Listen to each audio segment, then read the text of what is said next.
Hi friends, welcome back to our channel once again. I hope আপোনালোক ভালে আছে। আজি ভিডিওত আমি আসাম পুলিশ কমান্ডৰ এটা অফিচিয়েল নোটিফিকেশন ডিজিপি সাৰৰ যি অফিচিয়েল ফেসবুক পেজ আছিলে তাত উল্লেখ কৰি দিছে। আপোনালোকে এটো চাব পাৰিব। ইয়াত উল্লেখ আছে যে reference recruitment for 2450 post constable AB in Assam police commando battalion in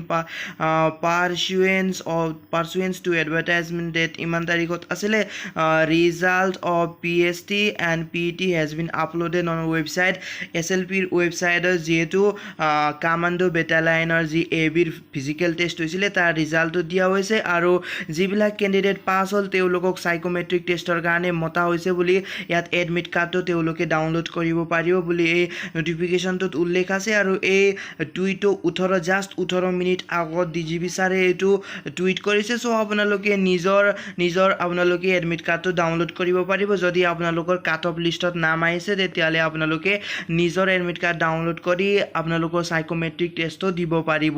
so এই ভিডিওটো ইমানে আছিলে। আপোনালোকে আসাম পুলিচৰ SLPRBৰ অফিচিয়েল ওয়েবসাইটত গৈ আপোনালোকে চেক কৰিব পাৰিব আৰু নিজে চাব পাৰিব আৰু তাৰ পৰা আপোনালোকে নিজৰ এডমিট কাৰ্ডটো ডাউনলোড কৰিব পাৰিব। সো এই ভিডিওটো ইমানে আছিলে। নেক্সট ভিডিওত লগ পোৱাকে থ্যাংক ইউ ফৰ ওয়াচিং।